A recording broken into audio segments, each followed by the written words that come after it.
Hello and welcome to another episode of the Photography Pubcast. It's season 3, episode 3. Hope you guys are well. There's 4 of us this week. There's no Paul again, and there's no Darren, who's not very well, and he's unfortunately had to call off at the last minute, but hopefully he'll be back next week. But you've got 4 regulars here, so, you know, ever presents, as I like to call us. So how are you guys doing? You all right? All right, yeah. Yeah? Good, thanks. Yep. Yeah? Shall we start off with some comments that we had from last week? I think it's always a little interesting feature to see what people have said. So got one from Chris Toombs that I think, Jamie, you picked up on this one. It's sort of a question, but I'm going to call it a comment, really. Do we care to discuss the importance of electric bikes for landscape photography? Discuss. Anybody? Are there some in use? Is this a particular reference that I've missed? I don't know. I wouldn't know. They're clearly important in landscape photography, aren't they, electric bikes? When you really can't get up that final bit of the mountain, you just get your bike out of the backpack, power it up, off you go. I tell you what, Vero, I've never really thought about it before, but actually, I think it would be quite handy. My father-in-law's got an electric bike, and he absolutely loves it, and he takes it whenever he goes anywhere. He takes the electric bike, jumps on it, and goes wherever. And I guess in this day and age when we're starting to worry about fuel costs and fuel's getting so expensive, it is now a factor in my mind every time I drive off and do a photo shoot. I don't know whether I would quite really want to use one around here much, because I've got the NC500 going past my door, which is horrible to cycle on. But I could imagine actually people starting to use them more often. Absolute nightmare in the rain, though. Don't drive through a puddle. Don't go in the rain. It's very tingly, apparently. Mine isn't. Have you got an electric bike? Yeah. Have you? Well, I tell a lie. What I have is an aftermarket electric motor that just attaches or detaches when I don't want to use it. But I got it because I do like to go out on my bike, but I have limited amount of time. So I was finding my normal circuit takes me about an hour without the motor.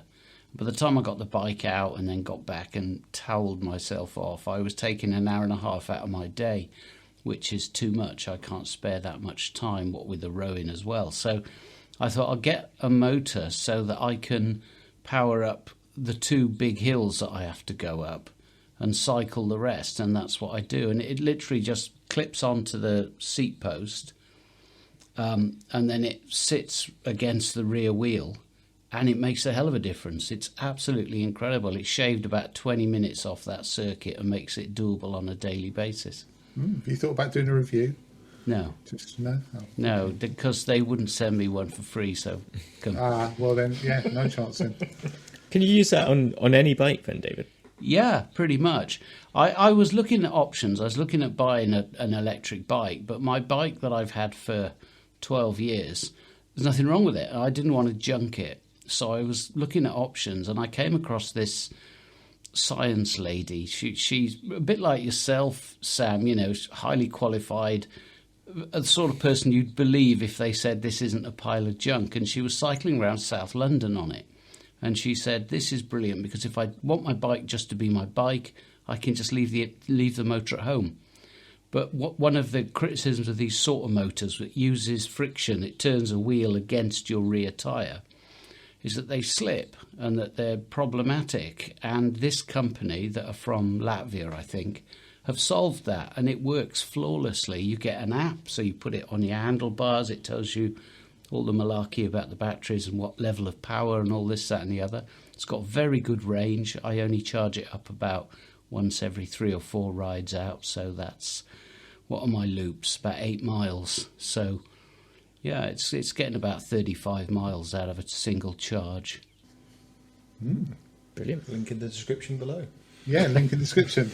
But I don't think it would get me up Snowdon. It's all right, there's a train to do that. Oh, that's true. Yeah, mind you, it's only been going halfway this year. There's been a lot of adverse comments on TripAdvisor. How come? How come it's only going halfway? Well, because the CAF didn't open this year. And for some reason, I think there was track maintenance required higher up. So they were only going to halfway. There is a snack bar at halfway, but a lot of people were very upset that they got to the summit on foot and then the calf wasn't open. Because that's obviously the only reason to go to the top. Yeah, exactly. Yeah. Oh dear. All right. So we've also had a comment from Mike Hutchinson says, "Where's James?" Where have you been, Mike? Where have you been? Where have you been? James hasn't been on for ages. He's still about, but his work schedule's changed, and so he struggles to make it. So whenever he manages to be available, hopefully we'll have him on. So, but he is still about. And then we've also had a comment from Nick Page, which I thought was good, talking about Vero. Nick's someone we were going to get on, I think, for a chat at one point, and it never seemed to materialise. So it's a shame. Sorry, Nick. Yeah. Anyone else got any thoughts on Nick Page? Or? Well, yeah, we should definitely get him on. Well, he did confirm that Vero didn't give him any incentive to do his launch of the product on his website, on his YouTube channel. Yeah, so he's clearly doing endorsements for free, so we're not going to pay you either. Just come on. Just come on, Nick. If you're listening, we'd love to have you on. Yeah, but it was Nick who sort of encouraged me to sign up, actually, when I first signed up, and as I said in last week's episode, I've just haven't used it since. And he made a point about bots, didn't he, on various regarding social media Instagram platform. Yeah, but I've noticed it on Facebook, on the business pages. I've got a photography business Facebook page, and not that I run a business with it, but it's just a dedicated photography page, and I've noticed I've got a lot more traction on it, and they're from people around the world, and they cannot be real people. They cannot be real people. They've got to be bots. It's obviously Facebook trying to drive your interest in having a bigger audience, so encouraging you to invest in paid adverts, I guess. So. Absolutely. Mine's exactly the same as yours. I was getting sort of 20 or 30 a day at one point of these new people, and I'm like, there's no way these people are, because I don't even do anything on my Facebook page, really. I very rarely use it. So yeah, absolutely, he's right. You make a good point, Nick. Well done. It makes you wonder, though, what's the benefit of these bots, because it's them following your page, not the other way around. Anyway, all of my 500 H-Cup ladies are all real. He's audited every one of them. Sorry, David, I'm one of them. There's 499. I'm three of them, Dave. And I've been talking to you for 4 weeks now. Oh, did you like that special picture I sent you? I did, yes, I did. Once I enlarged it, it looked great. Oh dear. Anyway, finally on comments, Amanda Dean. Just want to say congratulations. She's had her dog has had 7 puppies. So wow, that's a lot of work, isn't it? How is that relevant to anything we discussed last week?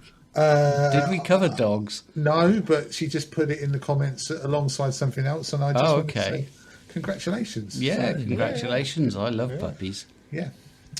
So, shall we move on to the first topic? Yeah. So it's puppies and how to care for them. So shall I go and fetch Hannah?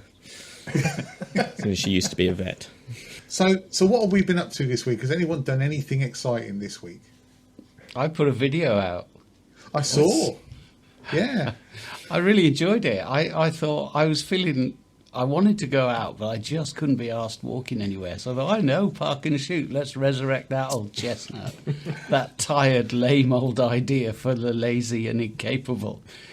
But I loved it. It seems to have gone down quite well.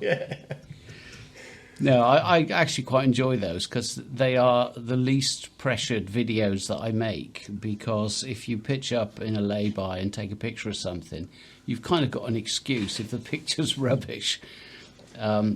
Fortunately, I thought the ones I took turned out reasonably okay. But yeah, I really enjoyed that. And I have a huge amount of engagement on it compared to my normal stuff. So I have to do them more often.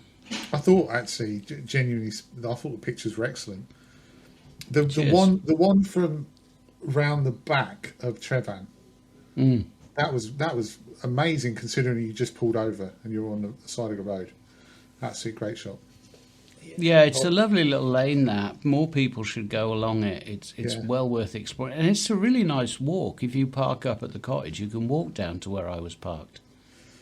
Yeah. It must be tough having roads like that around the corner that, just full of these big hills that just get in the way and spoil your view. I'll bet Sam's as jealous as hell as well. It's awful. It's rubbish. Yeah, I bet it's terrible around where you are, Sam. It really is. Yeah. You can't see any of the skyscrapers down in Glasgow. There's always mountains in the way.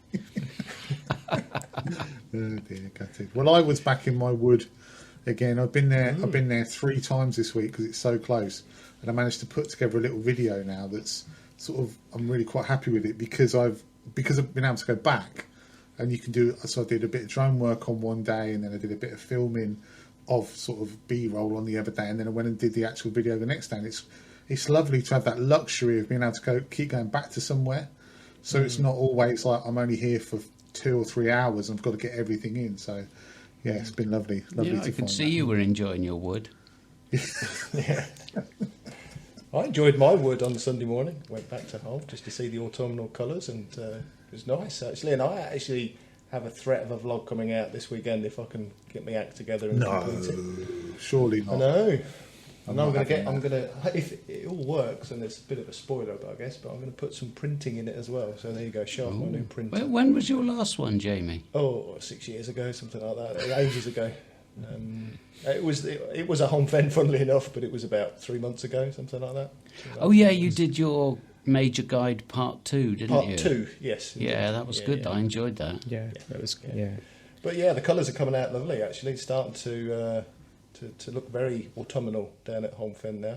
I've noticed a few other vloggers have appeared there recently and put a couple of videos out. So Yeah, just I was about to say, there's a lot of people going there now. That was Steve Stain and Martin, can't pronounce his surname, but I've got to say, he is an excellent photographer. Steve is as well, but Martin is. He did one the other week, and his sort of tagline was, if you post in the comments, I'll put you into a drawer for a print. And I've never commented on. I always watch him, but I've never commented. And he took some amazing images, and I really wanted to put a comment saying these are great. And I thought he's just going to think I'm after a print because I never comment until this. But yeah, I was really impressed with some of his stuff. He's a very good photographer. what is really interesting, actually, watching both of those videos is because I recognise a lot of the places that they walked to and even the subjects that they shot. But it's just interesting to see their take on it, really, and how they've composed it and how they've interpreted those scenes. Because I walk past it all the time and think there's one composition there, and then somebody else rocks up and sees something else. So it's really interesting watching it. Yeah, I'm the same with the mountains. Whenever somebody else comes and makes a vlog around here, I always watch it because I'm always interested to see what they make of it. Yeah. Did you notice as well? They were like, "Oh, Jamie over there." Ooh. You're bloody right as well. God, I deserve some credit for all the hard work I put into that place. As long as they stay on the paths, that's the important thing. Stay on the paths. Stay on the paths. Yeah. Stay on the paths. No, they were good. And actually, I saw your photo got picked up, didn't it, by the Great Fen? They're gonna do something with it. Yeah. Yeah. Oh, no, well done. It's a good shot as well. Saw that on Twitter. Very good. Thank you. Yeah, no worries. I haven't made a vlog this week. I've not made a vlog for months, but I did. I've been doing a bit of product photography. Actually, as a friend of mine has got a gin company, so he asked me to take some photos of bottles. So I actually, for the first time in a long time, went out and did some photos of bottles of gin in the landscape, which was good, and did a lot of sort of studio stuff. So I've not been out much with the camera. I had a very brief moment on. I had to go to the Isle of Skye at the weekend, and we were driving over in the morning, and I didn't have time to vlog it, but I did actually take quite a nice. We sort of stopped at. I don't know if you guys know the Isle of Skye much. Oh yeah, like the back of my hand. Yeah, I thought so. Yeah. There's a very sort of famous place called Sliggerkin, and you'd recognise it if you... Is that the bridge, where the bridge is? The bridge, yeah. Yeah. I didn't photograph the bridge. I went past the bridge and got in everyone's photo who was standing on the bridge trying to take a photo of the bridge. Actually, I did get in someone's photo. In my defence, I didn't realise he was there until I was there, and I was only there for a couple of minutes, and then I sort of apologised to him and disappeared quickly. But yeah, so yeah, I managed to actually take a landscape shot for the first time in quite a while. I'm desperate. Well, desperate. Not that desperate. If I was that desperate, I'd have gone. But I'd love to go see Isle of Skye. I really would. Looking at some of the photos around there, it is stunning. It is. I'll tell you what. Me and the lovely Mrs. G are currently sorting out dates to go and stay at the King's House Hotel for a few nights. Oh, really? Yeah. Well, Don't blame you. I figured it's the sort of place that she would enjoy. Obviously, I'll do some photography while I'm there. Hopefully, based on our scouting mission, I'll have more of a clue of where to go. But yeah, I'm looking forward to that. And we're going pretty much exactly the same time of year that when we were there. So ours end of April, I think. we'll see you up there. Are you planning a trip up? No. Yeah, you just send us the dates, Dave, and we try not to be there. Yeah. Well, if you and Hannah want to come down and, come out with the cameras, have some dinner with us, that'd be cool. Are you hearing this, Jamie? I am, yes. We're clearly not invited. Well, if you come up as well, the great thing is going to be not having to share a car with you boys. I tell you. Okay, we get it. I did notice that when I said, "Oh, yeah, I'll give you a lift on the way to the Lake District as well." You're like, "No, I'm all right." Like straight back. No, I'm fine. I'll get my own way there. I'm fine. Yeah. Was I that bad? No, not at all. It was just cosy.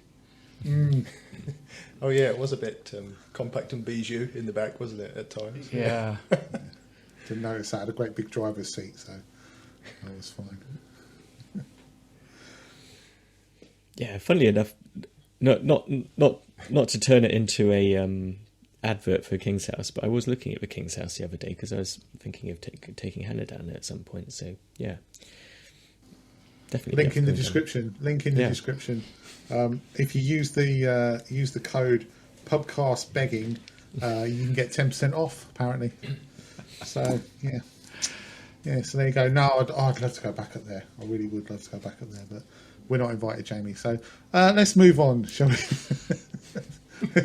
We'll move on. Shall we look at our photos? So what we're going to do is we're going to each of us pick one of our favourites. Yeah, a bit of self-indulgence. We're going to pick one of our favourite photos that we've taken this year, but there is a reason for this, which we will talk about at the end. So I know you're looking quizzically there, Jamie, because we're doing it. Oh, I'll just say it now. I mean, why not I just say it now and forget about all the suspense that I was trying to build. We're gonna have a competition again this year, like we do most Christmases. So we're gonna ask you to enter some photos. We'll put an email address in the description below, and if you want to send in, well, how many photos should we say per person? 2, 3 max. Yeah. Send in your favourite photos. Which is it? Two. Let's say 2. Send in up to 2 of your favourite photos that you've taken this year or in general. Well, that was what we're about to talk about, this year. isn't it? Yeah. This year. We'll be checking the EXIF data and Definitely, disqualifying anybody as good, necessary. Yeah, and we've got a list of places you can't have shot from. No, if you want to send in up to 2 of your favourite photos that you've taken this year, we're going to have a look and we'll play Camera Club Judge, which will be nice, won't it? Yes. We'll do that, and then we'll pick out our favourites, and then we'll whittle them down, and we'll rustle up some prizes for you. So yeah.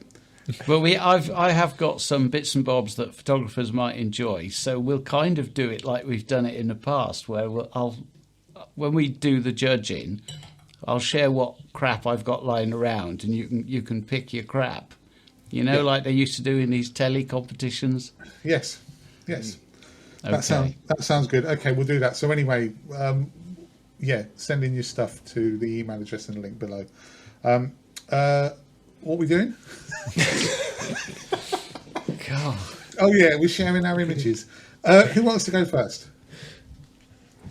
Shall we all jump at once? I'll do. I'll go. Oh, go on then, Jamie. Go on, Jamie. Show us how it's done. Oh, God, Dave. Don't know. Okay, so I've this certainly by no means, we talked about last week, the number of portfolio shots you get a year, and this certainly isn't one of them by any stretch of the imagination. But the reason I've chosen it as my favourite so far this year is because it's actually in a local nature reserve about 10 minutes from my house, and it's probably a place that 99.9% of photographers don't know about and wouldn't go to. So it's, in that sense, it's probably pretty much unique in terms of a composition. This little place called Hills and Hollows, and the unique element of this landscape is these sort of little holes and divots that have been dug out of the landscape were done in medieval times when they were mining the limestone to build the likes of Peterborough Cathedral and Ely Cathedral. So it's quite an unusual landscape for us around here. And I was lucky enough to get a little bit of morning mist and the light coming through. And yeah, I just like the shot. As I say, it's not one of my best shots I've ever taken, but I just thought it was a lovely shot. It got the early morning light, but more importantly for me, it was the fact that it was a unique composition of an area that nobody would normally ever go to. Hence, it's one of why I picked it for my favourite shot, really.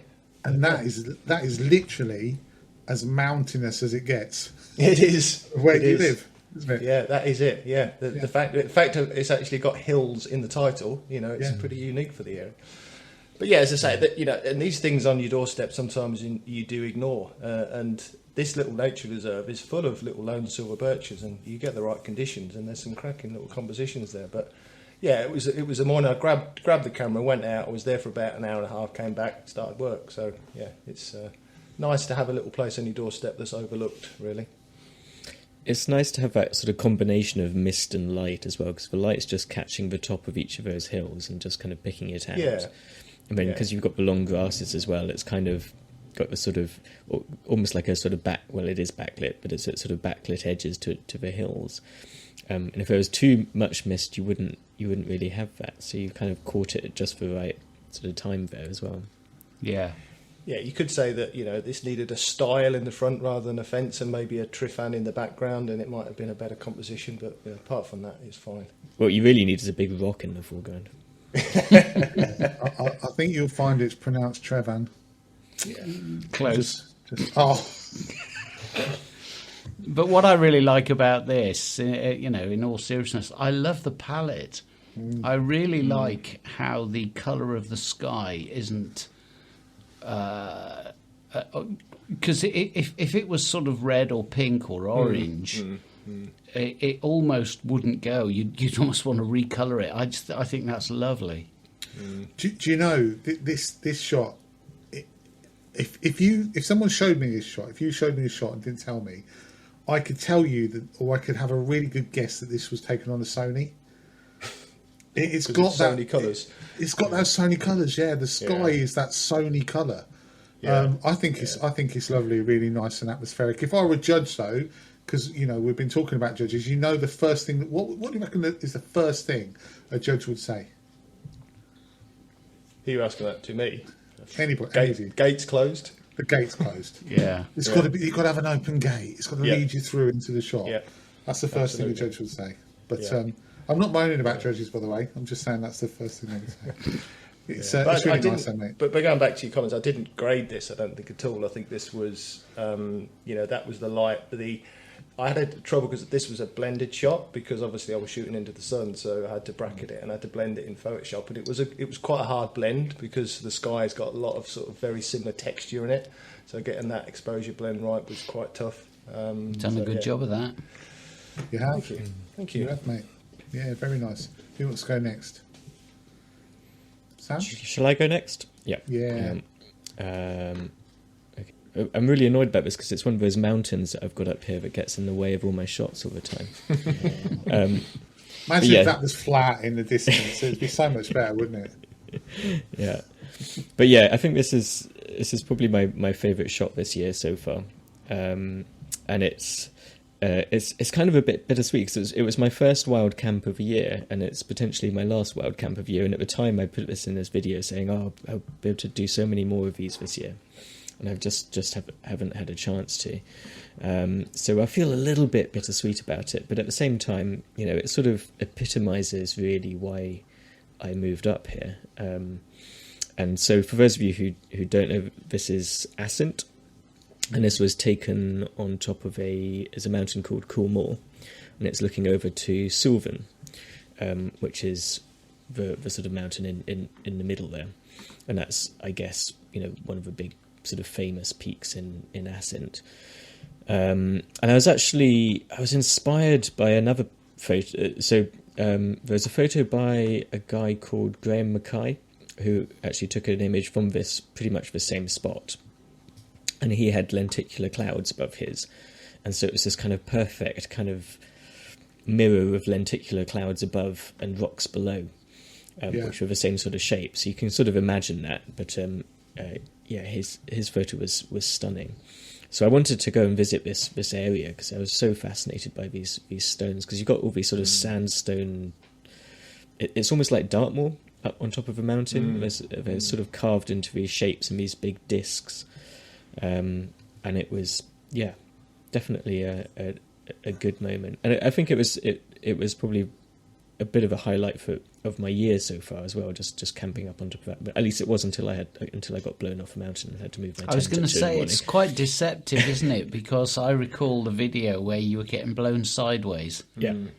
And yet this image has got a tranquility to it, a sort of timelessness. Whatever you chuck at me, I'm still a mountain and you can't do anything about it, sort of thing. Yeah, exactly. And I was going to say, it was literally just about a few minutes after I took this shot, the wind just suddenly picked up and you could see the clouds rolling up, and I had about enough time to run off and take a shot in the other direction of Stack Polly before I had to sort of go back and attend to the tent. But yeah, it's a stunning place up there. Is this when you moved down the hill in the middle of the night? Yeah. Right, yeah. Yeah. And that literally was in the middle of the night, 3 a.m. in the morning. You need to repack the tent and yeah.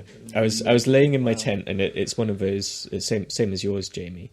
Sort of Van Gogh thing, and I couldn't sleep, and I kept thinking, well, because where I pitched the tent had rock walls on 3 sides, and it was sheltered, and the wind wasn't forecast to change direction, and then it did just suddenly. And so the whole tent was sort of just kind of flapping down onto my face, and I was thinking, is it best to stay in the tent, or is it best to move it? And so I originally thought it's best to stay in the tent, and I'll be in trouble if I try and move it. And eventually just got to the point where I thought, actually, I can actually pack it up fairly straightforwardly, and I know where to go. I already knew a spot which would be sheltered, so I knew where to get to. So I did. But Gary, when you put this out, stick a link to that video in the description, because if anybody's missed it's well worth a watch. Yeah, definitely. Apart from the photography, a bit of drama, but yeah, good video. Yeah. So these rocks, are they? I mean, I don't know if you know. Are they formed by? Because they look like they're formed by water. The shape of them is formed by flowing water. Is that right, or is that? Was this underwater, or is this something to do with glacial movement? Or? Well, it's originally glacial, but I think they've been sculpted into these shapes from wind, because it's sandstone. So it's from the wind. Okay. Yeah, it's Torridonian sandstone, I believe, on top of there. Someone can correct me if I'm wrong. But yeah, we've sort of got the sandstone above Lewisian gneiss, I think, is the one below, and so the sandstone kind of gets etched away, and I think it's just years of wind has shaped them into these shapes. Wow. It's a great picture. Lovely Beautiful light on shot, it as well. Yeah. Thank you. Yeah. Dave, do you want to go, mate? Do you want to go next? Yeah, sure. This is the thing. I actually, this is my runner-up. I'm going to do 2. I don't care. Oh, okay. I'll go for it. Yeah, fine. The reason I chose this one, and the thing about both of my favourite images of the year, is that they are the product of a story or an interesting day out. So they tend to mean more to me than where I'm just, great light, great subject material. I often find images are more emotive if they involved something. This was a workshop at Rydvee, and I don't take pictures when I'm out with groups, because it's about the people in the group, not me. And I took this shot just to demonstrate composition. and there was a row of tripods, and these chaps all pointing their lenses in this sort of direction, and I just grabbed this as a handheld and kind of walked around showing people the back of my camera, saying, try something like this, it might work. And I just got lucky, and so it was the only exposure that I made that entire day. But it turned into an image that I'm really pleased with. So, we parked ourselves specifically because we knew the light was going to, if there was any light, as the sun was going down, I think, was it early May, something like that.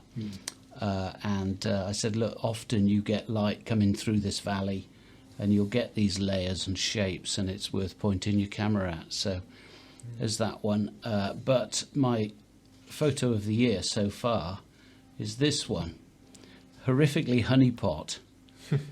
And it's only the second one in my portfolio. Well, actually, it's not portfolio worthy. The second one that I have of this. And again, it was a day out. This wasn't a workshop. It was just my Micro Four Thirds group.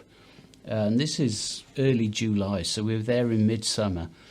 And I said, look, I'm going to be down the island if anybody wants to come. And I just thought it would just be me and somebody that lives locally. And people came miles to spend the day there. And we had a cracking day out. And as the sun went down way off to the right, the light was absolutely perfect. And everybody was in the usual position. That little outcrop over on the right-hand side, there's a row of tripod holes. And that's where everybody stands for their standard shot. And I parked myself on the flank of the ridge opposite that bit, right underneath the big concrete cross. This is a 4-image composite taken over about 45 minutes. So the foreground, the midground, the tower, and then the sky. And the sky was shot about 10 minutes after the sun had actually set, and then it's all blended up. But I particularly like the sort of diagonals and the layers. I think it makes for a more interesting composition than the standard honeypot shot. And as I say, wrapped around a really good day out. That's why it's my favourite so far this year. Yeah, I love the way you've extended that path by using the rocks in the foreground to bring you from the sort of bottom right hand corner up to the path and then up to the lighthouse. Thanks for noticing that was quite deliberate, and yeah, you're right. That's what I was going for, and I was so happy that even though the sun was kissing the horizon, that there was light on that foreground. Yeah. And without that, it wouldn't work at all because you'd have no separation in those layers. Yeah, So it works really well, and it's, as you say, it's a unique version of that particular shot, isn't it? That you don't often see, or probably have never seen. Yeah. Well, you see so many images of that place, and it's when you have a slightly different angle like this, it gives it a bit more context, which I always really like. cheers. Okay, that's me. I feel sort of a bit like, oh dear, you've all taken some fantastic shots here. Mine's not here anywhere close, but this is my favourite shot of the year, and it's a bit similar to Dave really. I like it because it's more about the memory of the day than it is necessarily about the shot. I do like the shot, obviously, but this was the first chance I'd had to go back to London to do any. In fact, it's the first chance I had to go back to London since lockdown, since the pandemic. And I love London for street photography. I really do. I've never been here before. These are the Leek Street tunnels, or the Leek Street something, Leek Street subway, something like that. And it's a great place if you've never been as well, because this graffiti is just ever changing, because there's just graffiti artists there all the time, literally just spraying over the top of what's been done. But yeah, I just like it. Just the leading lines, separation, the single person with a bit of interest.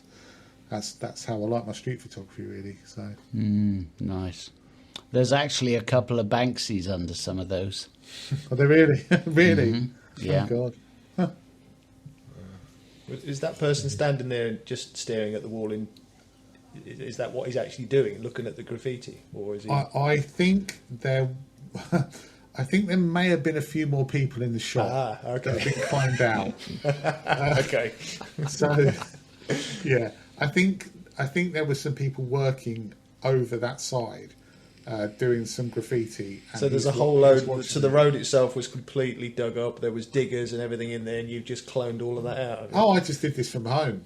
Yeah, I just typed into an AI Leek Street single person on its own, and it came up with no. There's probably. I did wait until it was quieter, but there were probably 3. There's certainly where it's very, very bright. There was a couple of people in there, and I think there was maybe one doing some graffiti over on the right hand side where the kid's looking. But I took them out. Yeah, I took them out.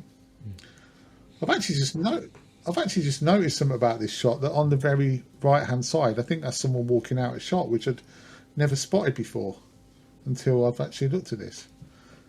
I need to get rid of that. Anyway, yeah, that's it. So that's our 4 favourite shots of the year. So, well, 5, Dave. Sorry. I tell you what we should do, though. When Darren's back, we should still ask him to show us his. Definitely. Yeah. Because I'd like to see what he's come up Yeah, with. I agree. Yeah, we will definitely do that. But like I say, for you guys now, send us in your favourites of the year, up to 2. Send them into the email address below, and we'll have a look, and we'll go through them closer to Christmas and give out some prizes. So yeah, happy days. Okay, so let's move on. So we asked last week, didn't we, for people to ask us questions, put questions in the comments, and we've had loads. So I want to say thank you very much to everyone who's asked us a question, and we will go through all of them. But the first one we've got is from Carl Richards, and he said, how do you feel about meeting people that follow you on YouTube? So how do we feel about that? Who wants to start? Does he mean sort of randomly bumping into people? Yeah, I think so. I think Okay. if someone goes, oh, you're Sam Bowes, I know you from your YouTube channel. How do you feel about that? How does Well, it doesn't how do you cope happen. with it? It must do. It must do. It doesn't happen. Actually, first time it happened is when I did that meetup with, because I went to the meetup with Thomas Heaton and Simon Baxter. That rain's really loud. Jesus, Isn't it? Hurricane Ian has come to Wales. Sorry, carry on. Yeah, so I went to a meetup a few weeks ago with Thomas Heaton and Simon Baxter, and I just went as a fan, really. I went because as someone else, I wasn't expecting anyone to know who I was. And then it turns out Thomas Heaton knew who I was, which I was shocked at. But a couple of people came up and said they recognised me, and that's the first time it's happened, and I wouldn't expect it to happen again. I wouldn't expect it to happen anywhere other than somewhere like that, or a photography show where there's people that you know are going anyway. So, but it was nice. It was really nice. You missed a trick there, Gary. You should have gone to that. You can imagine Yeah. Thomas Heaton and Simon Baxter coming up. Hey, Gary, how you doing? I love all your stuff. I tell you now, none of them would know who I was, I'd- and I'm really happy. What I reckon they would. What have they told you? No. Is there a contract out? Oh yeah, you're on that Pubcast now with that ranter, the one who just moans and groans about everybody. They probably went, "What are you doing on there, Sam? What? You know, why have you lowered yourself to their standards? I don't think so. What are you possibly thinking? Do you know what I find it really difficult. I love it. I'm not going to lie. I really love it if someone comes up and goes, "Oh, you're Gary." Like someone did it about a year and a half ago in Sainsbury's, near where I live, and I was just shopping around Sainsbury's, and someone went, "Read photography," and I was like, "Yeah, hello, hi," and they go, "Oh, what's your stuff?" It's like, "Oh, thanks for that." But I have a real issue with people with if someone like Simon Baxter or Thomas Heaton started sort of saying, "Oh, you know, did blah blah blah blah," you know, "Oh, we know you," I would I would recoil from that. I don't not in a nasty way, but I don't know. I've always had this thing with authority, I guess, and so if someone who watches me comes up and says hello, that's fine. But if someone, you know, a classic example is Paul Johnson on here, a few years back, he said, "Oh, we must go out to Wyoming Brook," because I've done something from Wyoming Brook, and I thought I'd love to, but I can't do it because I don't want people to think, "Oh, he's just gone out with Paul Johnson to Wyoming Brook to get more views." So it's like I'm almost like I just can't bring myself to. So if someone like Thomas Heaton said, "Oh, I recognise you," I'm like, "Are you sure? Are you sure you recognise me?" But if someone who just watches recognise me, then I would be, "Oh, brilliant! I'd be all day chatting to them," you know. So, anyone else? Yeah, listen, we do YouTube, so therefore we're in the public domain, and therefore people are going to recognise us if they bump into us. It's just that's what we have to live with. But from my You were going to say put up with, weren't you? Well, I was actually, but I would have thought better of it. Thanks, Dave. Yeah, but it doesn't bother me at all. I've had a few people at Home Fen, for instance, that have been there for the first time, have said, and that's great. And that for me means that I've put something on YouTube that people have found some inspiration from and have come and had a look themselves, and it's all good for that. And if they come and say hello, that's brilliant. I love it when people come and say hello and introduce themselves and have a chat. Absolutely love it. It's good. But same here. We're not celebrities at the end of the bloody day, so we're just bloody human beings. And if somebody wants to say hello, they can. If they don't, then that's fine. It's no issue. The first time it happened to me, I was at Llanddwyn Island, and this chap came bowling up and introduced himself. He was up from Cardiff, and we ended up hanging out for the next sort of 3 or 4 hours because we were shooting sunset, and it was a fabulous night out. We had such a good laugh. He was the nicest bloke you could wish to meet. Still Facebook friends now. Haven't actually seen him since in the flesh, but we keep in touch. And when that happened, when I had about 3 subscribers, you could have knocked me down with a feather. It was the weirdest thing, somebody I'd never met who knew not who I was, I suppose that's probably too rich a way of putting it, but kind of, recognised me that, you're the fat bloke from North Wales. So that first time was weird, and it happened to me very recently, literally the last time I was out with a camera. Someone came up and just said it was a couple of chaps down from the Wirral, and I really, really enjoy it because I can talk photography for Wales, and people who come along and say hello, thank you ever so much for your stuff, we enjoy it, usually leads to a conversation of some sort, either about location or, oh, look at this terrible light, or, oh, look, the rain's horizontal tonight. Whatever it may be, it's always a pleasant experience. I've never had someone come up and say, oh, you're David Griffiths, you're shit. I'm sure I'd feel slightly differently if that happened, and it's only a matter of time, of course. But, I mean, let's put it out there. If anybody does happen to spot me out and about, and, let's be fair, I tend to shoot in places where other photographers visit, so it's more likely to happen to me more often. Don't be shy. Come and say hello. The only time I won't say much other than, oh, hi, nice to meet you, thanks for watching my stuff, is if I'm actually out with a client, because that's not fair on the client if I break off and shoot the breeze with you for 20 minutes. So, but I'll be polite about it, and I'll explain that I'm actually working. So, but do come and say hello, because, let's be fair, we all appreciate it, don't we? It's a lot of time and trouble making these videos, and we love that people comment. We love the engagement. To actually meet someone in the flesh as well is just, as good as it gets, really. I'll let people into a little secret. People think, possibly, that when they come and say hello to you, it's like, oh my God, because people do this. Oh my God, I'm talking to Dave Griffiths, or oh my God, I'm talking to Jamie Overland, or Sam Bowes, or Gary Norman. But really, we're going, oh my God, this person's come up to talk to me. That's what we're really doing. We're really going, I cannot believe that this person wants to come and say hello to me. It's just an unbelievable feeling. It makes me, like, if someone says, like, if I meet someone or someone, I had a message, I've had an email about a week and a half ago, it took a bit longer than that. I haven't replied, I feel really bad. It's a huge email about, oh, I'm so pleased you did this, and this was great, and thank you so much for that, and you know, and it's just the most unbelievable feeling when someone comes and says, I recognise you and thank you so much for doing this or whatever. It's brilliant. So don't think ever, certainly for me and I think for you guys as well, don't think ever that we would go, oh, no, I don't want to talk to you. Like literally I would like, please come and talk to me. Please come and talk to me. You know, it's amazing what conversations you get into. You know, people come up to me and say, "Oh, you're much shorter in real life." I go, "Yeah, but I never extend my tripod legs fully, so you know, I'm towering over my camera." I'm always on a box. Yeah.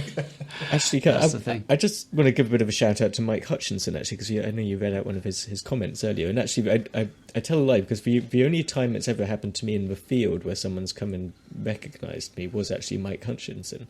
And it was really, really nice to sort of, because I was out with Chris Sale at the time, and I think he recognised Chris Sale and then probably saw me and thought, hang on, isn't he and someone too? And but it was, I've got to say, it was such a nice feeling to have someone come up and actually just be really nice to you, and we had a really nice chat. And it always is, whenever you get an email or a message or just a comment on the video, it, as you were saying, Gary, it makes it worthwhile, because we don't get paid for doing these videos. And No, exactly. Mind you, there is a difference in that scenario, and I've been approached on a number of occasions by people asking if I'd be interested in collaborating on a video. And I'll just put that out there now. I absolutely am not.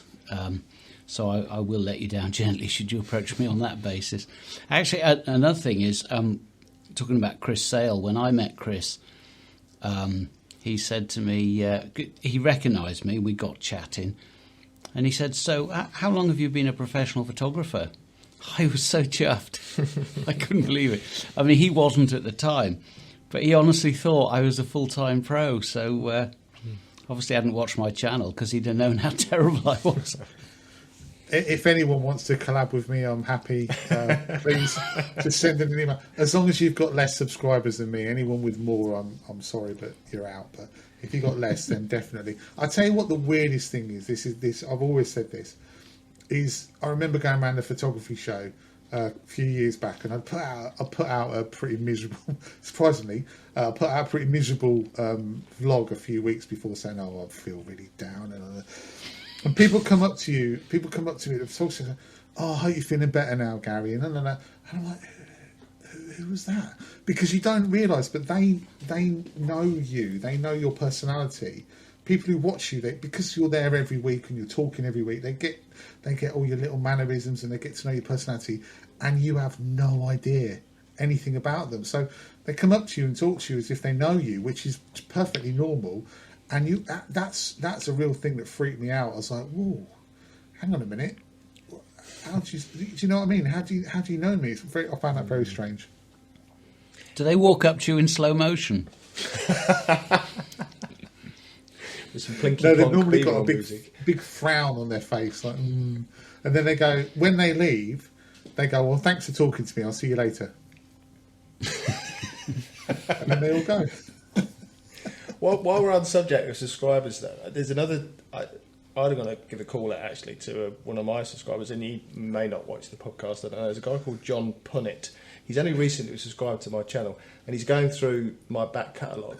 And I don't know whether that happens to you guys a lot, but there's when you get somebody like that, and he gives you really positive comments on stuff. And he's gone back to my very first vlog, and I did warn him off when he said he was going to go back. I said, "Don't go back that far. You'll be scared." But he did, and he's come through, and I keep getting sort of every other day I'll get another comment on an old vlog, and I just think people that are prepared to do that and put in the effort to watch a lot of your old stuff, because when we put stuff out, we generally put the video out and then we talk about it for a while because the subscribers are watching it, and then it just gets forgotten about, really, doesn't it? So it's nice that people are going to go back and watch some of your older stuff as well. I suppose, though, to a large extent, what we're doing is, that old chestnut evergreen. People say that, if you build up a YouTube channel, you've got a back catalogue of stuff that isn't particularly sort of date-oriented, that people can still enjoy it years later. I mean, so that's one of the reasons why I haven't taken my old early stuff down, despite all the chins. I thought, well, it's there. Don't worry too much, Jamie. He'll stop at the dog turd fen one. Oh yeah, he will. He won't get. He'll get to that and he'll go, I'm not watching any more of this. But no, he selects them in a random order by the looks of his comments, so he's obviously being quite picky, which is good. Maybe my thumbnails are attracting him in the right order. Yeah. Oh, don't talk to me about thumbnails. Yeah, so I think the upshot of that is I think we all really like it when people meet us and come and say hello. And if you ever are, I mean, I'm saying this for me because I'm just a total whore. Just please come and say hello. It just makes me feel better about myself. It gives me validation in my own life. Oh, I can't cope without other people giving me validation. I don't think I could cope. So, yeah. Oh dear. Shall we talk about something else now? Shall we move on? I've got a great one here. There's nothing to do with photography. It's from Ken Powell, another comment from a subscriber. He said, if you had to give up one of your senses, i.e., I mean, he's put them in here just in case we don't know, so like sight, smell, hearing, touch, or taste, which one would it be and why? I'm going to go straight in on this one. I'm going to go straight in on this one, and it's going to be smell. And the reason it's going to be smell is because I have the, you could say, fortunate or unfortunate privilege of sharing a glamping pod with you, Gary, in a few weeks' time. And I really hope I don't have a sense of smell when we're both in a confined area after probably drinking a few pints of beer beforehand, and pasties and pies and things that we picked up on the way.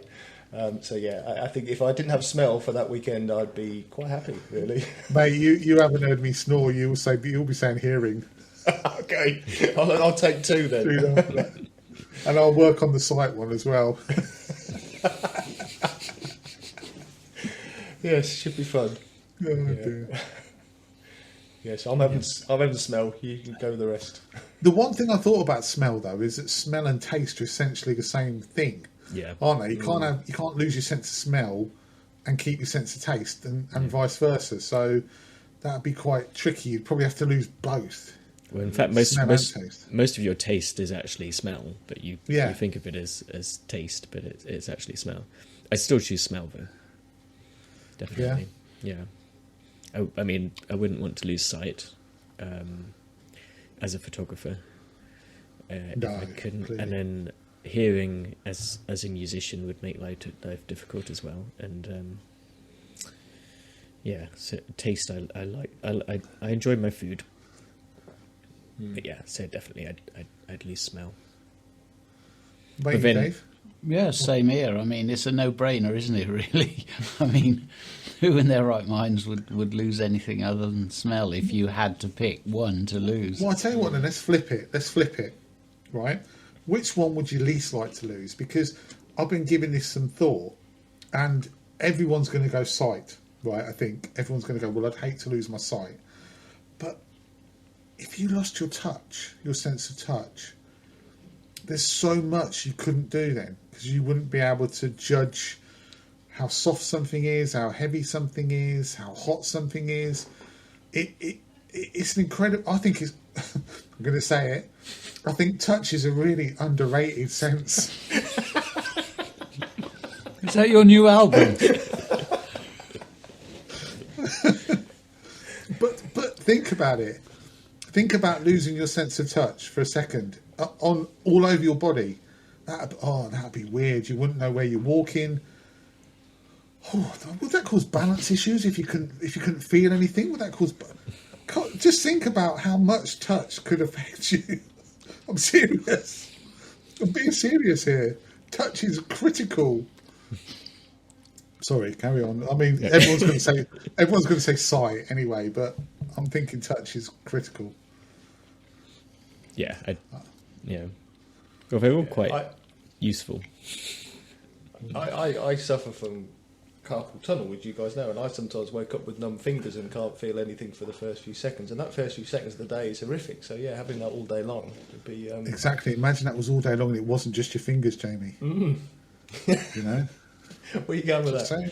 Yeah, I'm just saying. Just imagine it was your whole body. You couldn't feel if you had a hat on or not. That'd be a right disaster, wouldn't it? Could you drive? If you couldn't feel to put your hat on? Yeah. No, but could you drive if you had no sense of touch? Would it be like heat and cold and Do you feel that? You must feel that via your. I sound like an idiot, but you Yeah, must but feel heat and cold isn't externally. touch. You don't have No. to be touching something to burn yourself, do No, you? but it's one of That's your- a pain response. Yeah, but that's still a sense, right? Isn't it? Yeah. So I'm lumping that In a all sense. I'm lumping that all in together. I'm putting heat and cold and all of that in. I'm talking about because if you got pricked somewhere, you wouldn't feel it. Stabbed. Oh, someone stabbed me. Can't feel it. If they're behind you, it doesn't matter if you can see it or not. Why would you not feel the pain if you didn't have touch? Because Surely I'm you would still lumping have it the all in pain. together. I'm lumping it all in together. Remember what I just said there? Yeah. Technically, you have pain receptors and you have pressure sensors, pressure receptors, but so they are separate but linked. Exactly. They're linked. Like smell and taste. They're linked. Exactly. Yeah. I'm just putting it out there for all the people who don't want to lose their sense of touch. Well, on the plus side, you can always edit this bit out. This is the best bit so far. Oh, shit. I think a lot of our audience are probably wishing they didn't have sight or hearing, really, Yeah. watching this at the moment. Yeah. Darren he'll tune into this later on. He'll be like, "Oh, thank God I'm ill." He's looked at the topics and gone, "Oh, I'm not having that. I'm throwing a sickie." Yeah. I still think touch is critical. I'm sorry, I just do. Yeah, imagine not being able to half press. You won't know how Exactly. much you've pressed. Exactly. Imagine trying to change from say ISO 100 to ISO 400 with fingers that can't feel.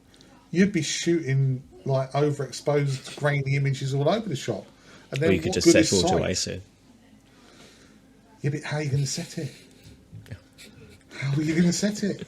Unless we go back to the voice control from last week, which I suggested. Can I just say? I think it's probably the least of your worries, really, isn't it? Operator camera, if you can't feel anything, touch anything. I guess sight's quite important as well. We've done that one. To death. All right. Okay. Shall we? Let's talk about another one. This is one of Darren's topics actually. New camera phones and lens accessories. Are they now worth considering? So, I guess what he's saying, without him being here, is would we consider them now over a mirrorless or a DSLR camera? I don't think we would because we're photographers, but I still don't think that they're up to that level. But then I don't know because I have I'm still on an iPhone 7 or something old. Well, it's relatively old, so I don't really keep up to date with what's going on in phones these days. But I think for the general public who aren't interested in going out and spending thousands of pounds on camera gear, I still think phones are useful. They're sort of they've taken over that market of consumer cameras, which is it's got to the stage where everyone now has a camera who wouldn't have had a camera before necessarily, and I think that's a good thing ultimately for photography. They've certainly done away with compact cameras, Yeah. haven't they? For the most part. Yeah. So, back in the day when you had an old Nokia and a compact camera for your sort of everyday carry, because that's what you had to have if you wanted to take pictures, whether it was, just taking a picture of my dinner or whatever. It's what people seem to use their phones for. Yeah. But if they want to take, more artistic images, there's nothing to stop them. But it is very computational. It has quite a lot that bypasses optics and the physics of optics and is compensated for computationally. Let's be fair, you've got a fixed aperture. Imagine if you had your mirrorless camera and you had to pick an aperture when you bought it and you're stuck with that aperture forever because that's all you've got. And the camera sort of compensates by, as I say, computing. And you can get apps, so you can shoot manually, you can shoot RAW and all this, that and the other. But I've tried, and it's never the same. It just isn't. And it's not to say that they don't take good photographs, I guess. It's just that, They most certainly do, yeah. But if you ask most people who have the sort of cameras that we normally use for our photography, would you swap that for an iPhone, the current iPhone or whatever it is? I think it's always telling if most of us, I'm sure, wouldn't. I think the biggest advantage of them is the clear accessibility of them, isn't it? You're not thinking about packing your camera. You're not even sort of, if you've got a dedicated bridge camera or a small camera to take out, you're not thinking I'm going out for photography. You've always got your phone in your pocket no matter where you go. And if there's a shot that appears and you know that the phone actually can take a half decent image of it, then you've got it in your back pocket, you take a shot and you're there. So that accessibility, I think, is one of the biggest benefits of the phone. And the more improved the sensors become and the technology in the phones to give you better quality images that you can edit in RAW, then the bigger benefit that is to photographers, really, irrespective of whether they've got another camera that they use for proper grown-up shots or not. You can still pull a cracking shot out with a phone, because you've always got it with you, whereas you haven't always got your big camera with you, because you're not thinking about it as a photography shot. But I always carry an interchangeable lens portable camera every single day. I wouldn't leave the house without it. So in the event something presents itself, I'm not limited to my phone. Now, I've got an advantage because I shoot micro four thirds. I can carry system lenses, little lightweight pancake lenses that are micro four thirds that will fit it. So it's not like walking around with my Sony RX100 or something where I'm stuck with whatever lens it's got. But I think that as a photographer, we're more, and I know plenty of other photographers do, they wouldn't dream of going out without a camera of some sort, and not just, I've got my phone if I see something. Because we all know, you see a great light show and you point your phone at it, you're going to be disappointed because, it's difficult to expose your blend, you're going to blow the highlights or crush the shadows either way. Do you know what I mean? It's and at the end of the day, you've got a little piece of glass that's about sort of 3 millimeters across, as opposed to the light gathering capabilities of even the shabbiest of kit lenses. Do you think though that the day's coming when, because if you look at cameras, mobile phones, their main selling point seems to be that the camera and the video capabilities, because I think they've reached a point where that's it. There's nothing else they can improve on. So do you think a day is coming when camera phones are going to be close or closer to what you can get with a proper camera? And then what? Well, I think it depends what you're aiming for with your photography. I think, I'm sure there's adverts out there where they have big printed out photos which were taken on a camera phone, and they say, this was taken on a camera phone. But I think if you are printing your photos out big, then you will want to have a decent camera with which to take that, and preferably not a phone. If you're just sharing them on Instagram, all of the images I put on Instagram, I'm sure you could take with a phone, because it's been shrunk down to the point where the resolution doesn't matter. And it's down to sensor size. But it's not just about resolution, though. I mean, let's be fair. You can't possibly, Gary, do bird photography with a phone. There's just impossible. We're kind of, we're almost being genre agnostic, and we can't be. And with a phone, it's next to impossible. If you want to do something creative, if you want to shoot a backlit thistle with the sun setting at midsummer and drop the background out completely, you just can't do it on a phone. Yes, you can switch portrait mode on, and the camera will decide what's background and blur it for you. Doesn't work. Doesn't work. No, well, quite. I mean, it's an approximation. Yeah, it doesn't. I tried it in a video with Puppies, and it gets the petals, but it can't pick the individual stems out. It doesn't know that. No, and the point being that it doesn't matter to what extent they develop the sensor. Sort of entry level sensors are now 48 megapixels on a 13 Pro. Same on the 14. But what you haven't got is you just don't have the physics of light on a phone beyond what the phone is capable of, and So, I mean, there was a very well-known YouTuber who used to specialise in mobile phone photography, particularly of water features. And they all looked like mobile phone pictures. They were great, don't get me wrong. He was good at composing and all of that stuff. But you can't get away from the fact that there was an element to them that said, yeah, but it's a phone picture. You just lose something of the artistic freedom.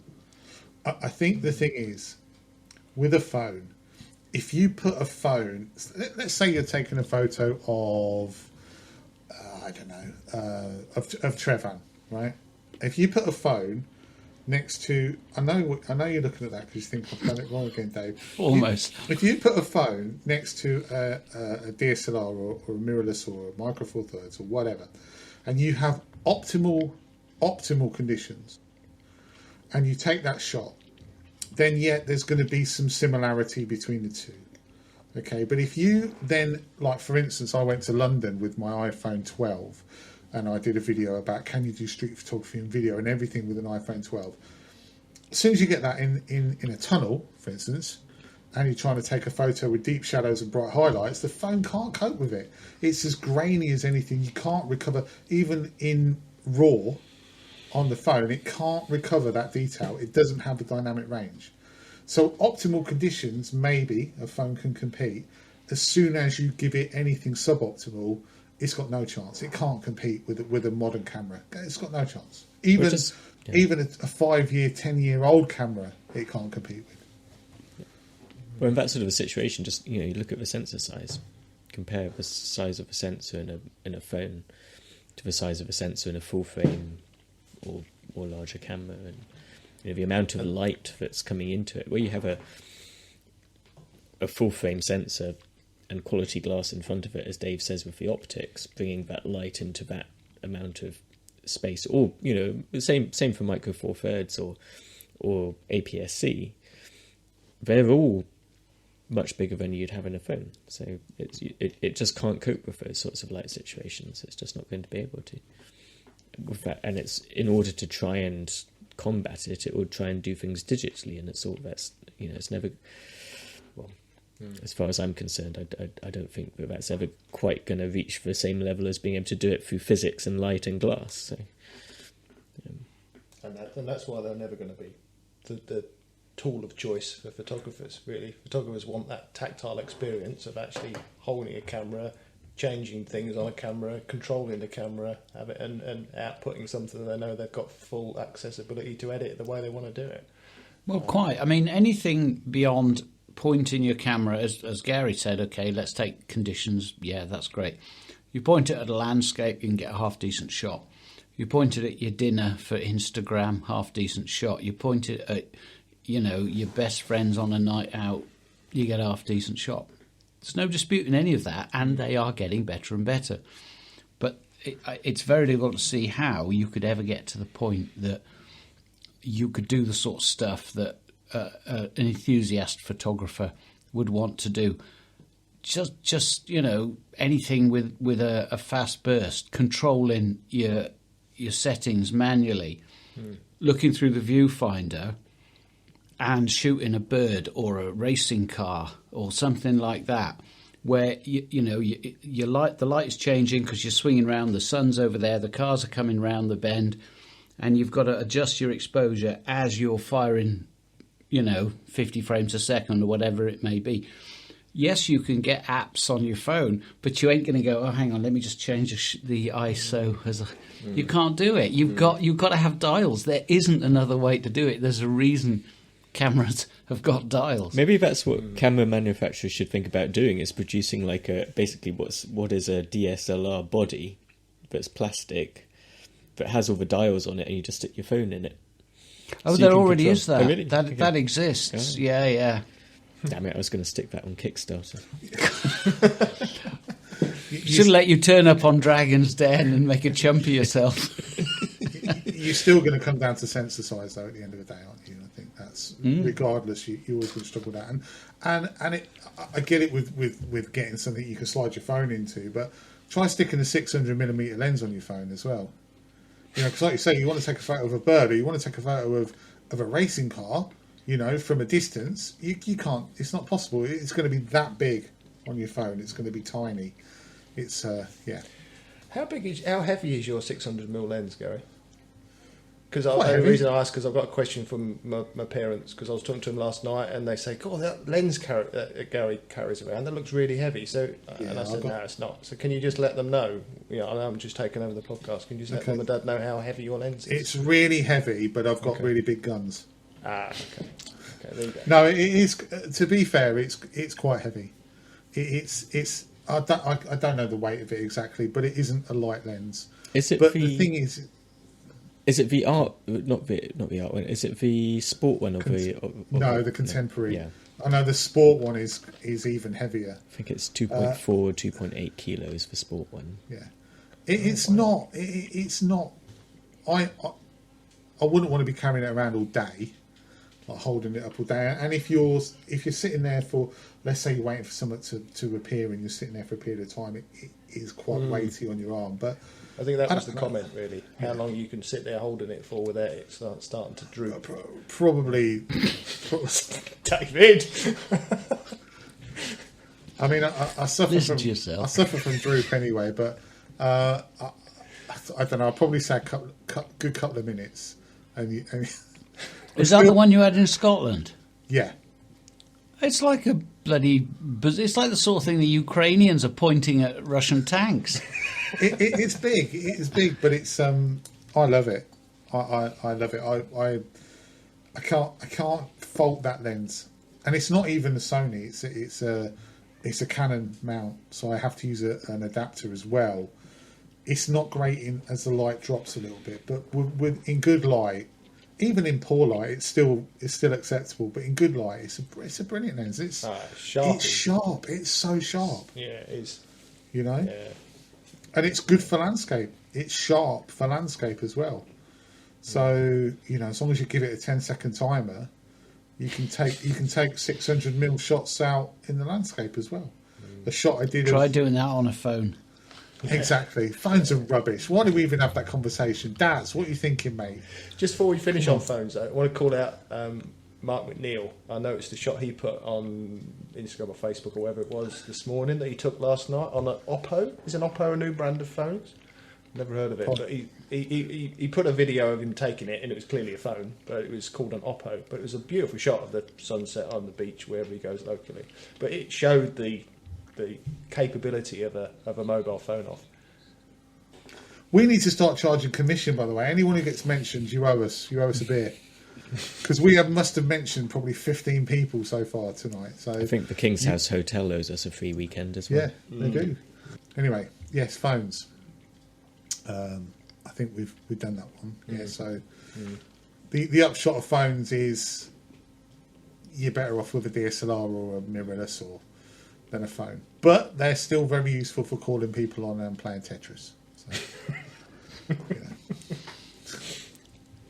so they have their benefits, and of course watching us on, you know, because you can always watch us on a mobile phone instead of.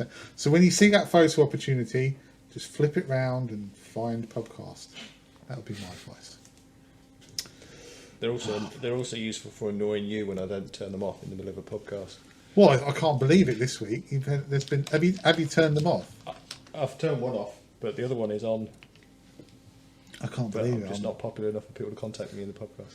No, Dave, I can see you doing it. I can see you doing it. All right, I've gone on Do Not Disturb now. I could literally, as you were speaking, I could see him down there typing, I'm going to put something in the podcast. Honestly, you guys. Where are we at? Have we got? Shall we do one more? Should we do one more? Yeah, let's do one more. Yeah. One more. Okay. So let's do this last one before we end this week. This one's another one from a viewer. So thank you very much. This is Jim Owens, and he said, if no one would ever see your photos, would you still take them? And in brackets, he said, assuming the answer is yes. In that case, why is social media so important? I mean, that's a big one to finish with, isn't it? Do you think we should do that one next week? Yeah. Yeah. Let's do that. We could almost fill an entire podcast with that one.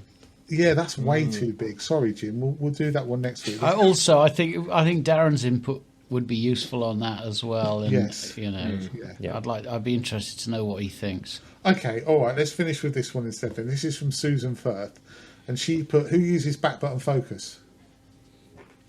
Do we all? Me. Yeah, all of Yeah. us. So, okay, All the so time. why do we use back button focus? Because half press is terrible. I mean, does anyone use half press anymore? I can't see. I still use it. I use both depending on what I'm doing. When do you use half press? What's the? When I'm doing anything that's not landscape or wildlife photography. Pretty much. Actually, no, I still use it for wildlife sometimes. I vary things up a bit, to be honest. So since moving to the R5, because it's got animal IF, I've become much more used to using a lot of back button focus for that anyway, because I have two buttons on the back which are for focusing. So one of them's for center point focus, and the other one's for eye autofocus. So I can sort of switch between the two. So if there's a bird or something in amongst twigs, and the eye focus won't find the eye or it gets confused, I can use the center focus. So that's why I've started using the back button an awful lot. With the 5D3, when I used to do wildlife, I did actually used to use the main one, mainly because I always normally had it on a center focus unless the animal wasn't moving anywhere, but usually I had to react pretty quickly, so it was always just center. I just can't get that though, because for birds, for instance, like my whole way of shooting is my thumb is, and I don't have it on continually, so my thumb is on and off that back button focus. So it's focus shoot, because you want to.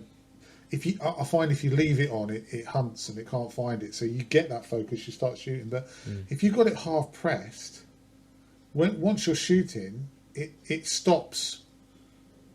It stops the AF. No, not if you're on servo. Does it not? Not. So even if you're because if you're on AI servo, if you're half down, so take back button focus out. If you're half down, it's hunting for focus or it's locking focus. When you press that shutter button, it stops locking focus because it's taking a shot. Yeah. Right. So then you've got it. But if you're on back button focus, Okay.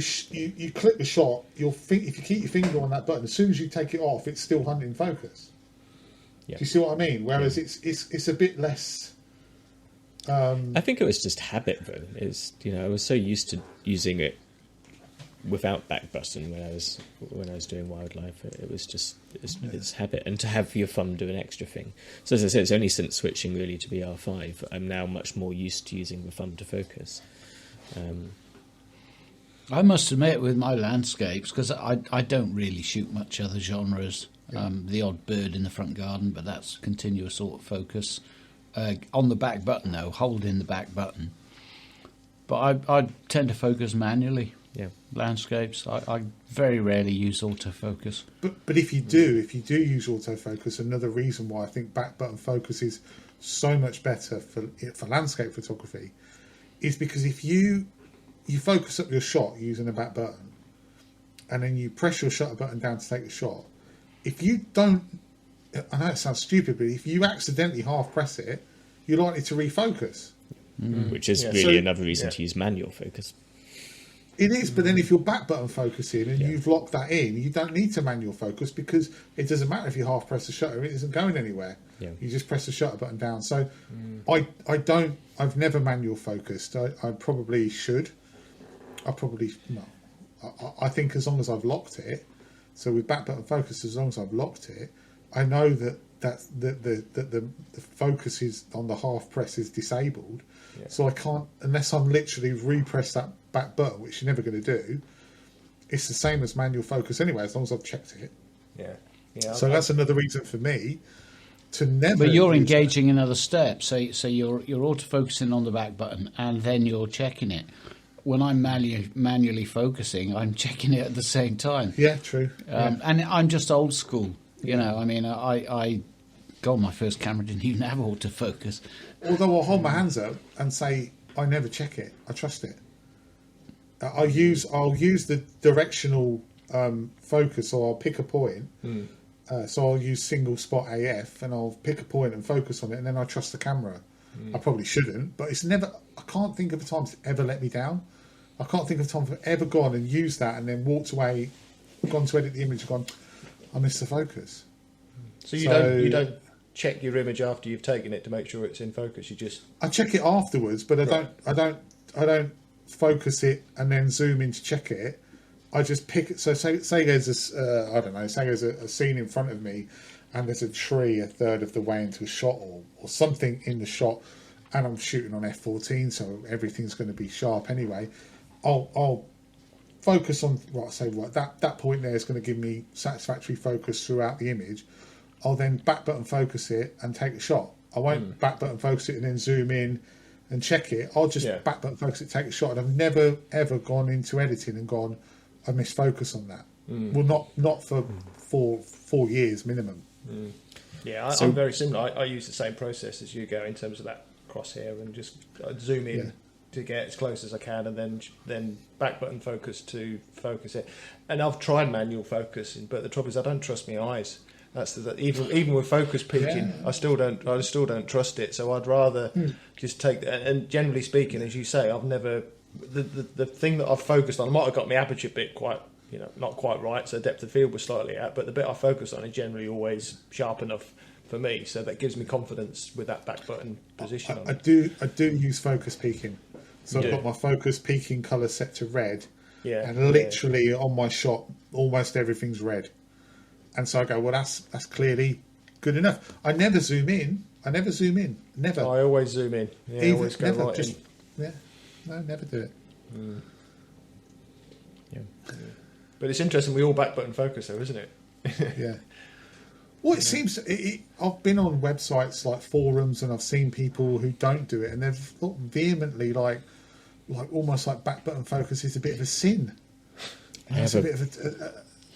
I have a very embarrassing early video of mine, which is annoyingly probably my most popular video, which was when I didn't know any better, and I think it was one of the first ones I put out, and it was camera settings for landscape photography, in which I provide a full tutorial on how to focus. You were at a waterfall, weren't you? Yep. I remember that one. It keeps offering me that on my algorithm, and I never watch it. Don't watch it, it's awful. It's had like 100,000 views or something ridiculous. But it's... in that, I show you... What's it called, sorry? Just remind me. I just want to write that down. 100,000 views, you say?